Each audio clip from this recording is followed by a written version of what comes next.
बहुत सारे बच्चों का डाउट था। ये क्वेश्चन आपके सीबीएसई के सैंपल पेपर में गिवन है।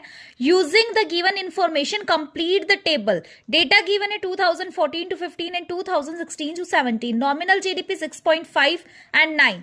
रियल जीडीपी 2014 to 15 की कैलकुलेट करनी है एंड 2016 to 17 में गिवन है 7.2।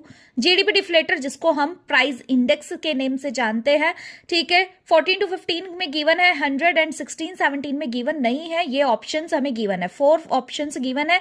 इनमें से हमें बताना है कि करेक्ट ऑप्शन क्या है। देखो इसमें आपको कुछ नहीं करना है, आपको real GDP and GDP deflator का फॉर्मूला आपको अच्छे से आना चाहिए, ठीक है। रियल जीडीपी का यहां पर हमें रियल जीडीपी कैलकुलेट करना है, तो हम क्या करेंगे, रियल जीडीपी का फॉर्मूला यूज करेंगे। Nominal GDP upon price index into 100, ठीक है।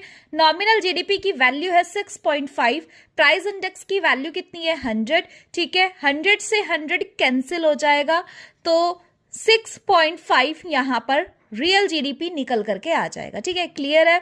अब उसके बाद बोला गया है जीडीपी डिफ्लेटर कैलकुलेट करना है जिसको हम प्राइस इंडेक्स बोलते हैं। इसका फॉर्मूला क्या है यहाँ पर, nominal GDP upon real GDP into 100, ठीक है। नॉमिनल जीडीपी की वैल्यू 9 है, रियल जीडीपी की वैल्यू 7.2 है, इनटू 100। देखो यहाँ पे क्या करेंगे, देखिए यहाँ पे पॉइंट गिवन है, पॉइंट हटा देंगे, ऊपर 0 आ जाएगा, ठीक है। 9 8 जा 72 एंड 9 10 जा 90, ठीक है।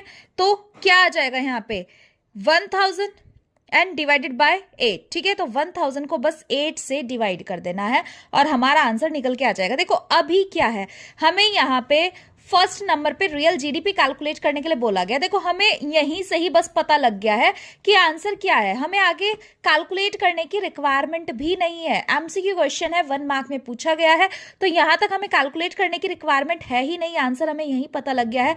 ऑप्शन नंबर सी इसका करेक्ट आंसर है, 6.5 एंड 125 हमारा जीडीपी डिफ्लेटर यहां पर निकल करके आ गया, ठीक है। आई होप आपको ये क्वेश्चन बहुत अच्छे से समझ में आ गया होगा एंड फीडबैक जरूर देंगे।